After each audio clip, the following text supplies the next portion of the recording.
नमस्कार दोस्तों, आपका हमारे YouTube चैनल पर स्वागत है। शनिवार के दिन शनि देव का व्रत पूजन किया जाता है। इस पूजा के दौरान शनि देव की आरती, पूजन तथा चालीसा, अंत में शनि देव की कथा सुनी जाती है। आइए जानें शनि देव के दिन की जाने वाली व्रत कथा। एक समय सभी नवग्रहों सूर्य, चंद्र, मंगल, बुध, बृहस्पति, शुक्र, शनि, राहु और केतु में विवाद छिड़ गया कि इनमें से सबसे बड़ा कौन है। सभी आपस में लड़ने लगे और कोई निर्णय न होने पर देवराज इंद्र के पास निर्णय कराने पहुंचे। इंद्र इससे घबरा गए और इस निर्णय को देने में अपनी असमर्थता जताई, परंतु उन्होंने कहा कि इस समय पृथ्वी पर राजा विक्रमादित्य हैं, जो कि अति न्यायप्रिय हैं। वे ही इसका निर्णय कर सकते हैं। सभी ग्रह एक साथ राजा विक्रमादित्य के पास पहुंचे और अपना विवाद बताया, साथ ही निर्णय के लिए कहा।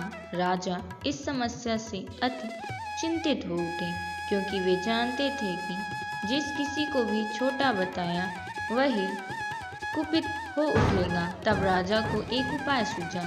उन्होंने स्वर्ण, रजत, कांस्य, पीतल, सीसा, रांगा, जस्ता, अभ्रक और लौह से 9 सिंहासन बनवाए और उन्हें इसी क्रम से रख दिए। फिर उन सब से निवेदन किया कि आप सभी अपने अपने सिंहासन पर स्थान ग्रहण करें। जो अंतिम सिंहासन पर बैठेगा वही सबसे छोटा होगा। इस अनुसार लौह का सिंहासन सबसे बाद में होने के कारण शनिदेव सबसे बाद में बैठे, तो वही सबसे छोटे कहलाए। उन्होंने सोचा कि राजा ने यह जानबूझकर किया है। उन्होंने कुपित होकर राजा से कहा, हे राजा, तू मुझे नहीं जानता। सूर्य एक राशि में 1 महीना, चंद्रमा 2.25 महीना, 2 दिन, मंगल 1.5 महीना, बृहस्पति 13 महीने व बुध और शुक्र 1-1 महीने विचरण करते हैं, परंतु मैं 2.5 से 7.5 साल तक रहता हूँ। बड़े बड़ों का मैंने विनाश किया है। श्री राम की 7.5 आने पर उन्हें वनवास हो गया। रावण की आने पर उसकी लंका को बंदरों की सेना से पराजित होना पड़ा।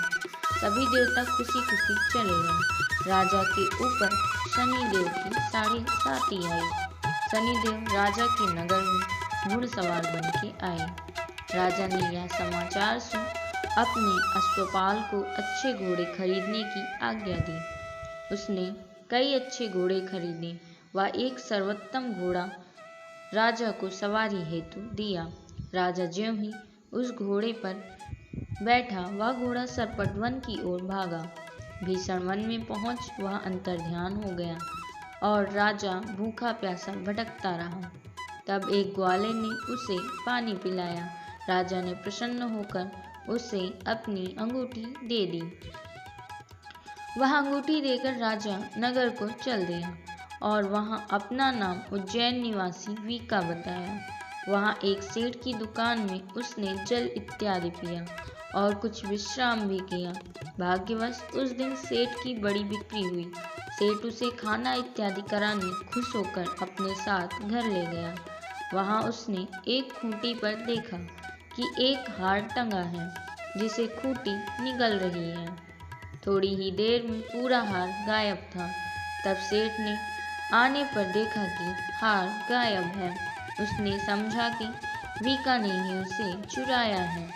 उसने वीका को कोतवाल के पास पकड़वा दिया। फिर राजा ने भी उसे चोर समझकर हाथ पैर कटवा दिए। वह चौरंगिया बन गया और नगर के बाहर फिकवा दिया गया। वहां से एक तेली निकल रहा था, जिसे दया आई और उसने वीका को अपनी गाड़ी में बिठा लिया। वह अपनी जीभ से बैलों को हाँकने लगा। उस काल राजा की शनि दशा समाप्त हो गई और वर्षा काल आने पर वह मल्हार गाने लगा।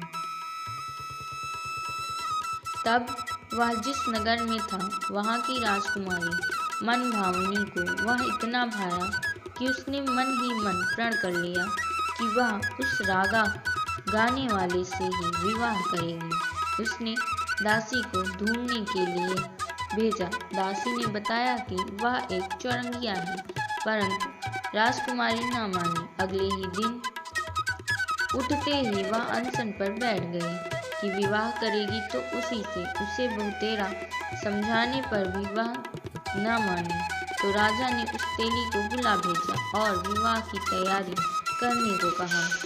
फिर उसका विवाह राजकुमारी से हो गया। तब एक दिन सोते हुए स्वप्न में शनिदेव ने राजा से कहा, राजा, देखा तुमने मुझे छोटा बताकर कितना दुख झेला है। तब राजा ने उनसे क्षमा मांगी और प्रार्थना की कि हे शनिदेव, जैसा दुख मुझे दिया है किसी और को न दें। शनिदेव मान गए और कहा, जो मेरी कथा और व्रत कहेगा उसे मेरी दशा से कोई दुख न होगा। जो नित्य मेरा ध्यान करेगा और चींटियों को आटा डालेगा उसके सारे मनोरथ पूर्ण होंगे। साथ ही राजा को हाथ पैर भी वापस दिए। प्रातः आँख खुलने पर राजकुमारी ने देखा तो वह आश्चर्यचकित हो गई। विका ने उसे बताया कि वह उज्जैन का राजा विक्रमादित्य है। सभी अत्यंत प्रसन्न हुए। सेठ ने जब सुना तो वह पैरों पर गिरकर क्षमा मांगने लगा। राजा ने कहा कि वह तो शनिदेव का कोप था, इसमें किसी का कोई दोष नहीं।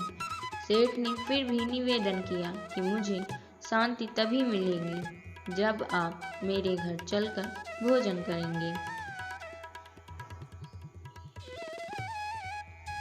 सेठ ने अपने घर नाना प्रकार के व्यंजनों से राजा का सत्कार किया। साथ ही सबने देखा कि जो खूंटी हार निगल गई थी वही अब उसे उगल रही थी। सेठ ने अनेक मोहरे देकर राजा का धन्यवाद किया और अपनी कन्या श्री कंवरी से पाणी ग्रहण का निवेदन किया। राजा ने सहर्ष स्वीकार कर लिया। कुछ समय पश्चात राजा अपनी दोनों रानियों मनभावनी और श्री कंवरी को सभी उपहार सहित लेकर उज्जैन नगरी को चले। वहां पुरवासियों ने सीमा पर ही उनका स्वागत किया। सारे नगर में दीपमाला हुई। वह सबने खुशी मनाई। राजा ने घोषणा की कि मैंने शनिदेव को सबसे छोटा बताया था, जबकि असल में वही सर्वोपरि है। तब से सारे राज्य में शनिदेव की पूजा और कथा नियमित होने लगी। सारी प्रजा ने बहुत समय खुशी और आनंद के साथ बिताया। जो कोई शनिदेव की इस कथा को सुनता या पढ़ता है उसके सारे दुख दूर हो जाते हैं। व्रत के दिन इस कथा को अवश्य पढ़ना चाहिए। जय हो शनिदेव की।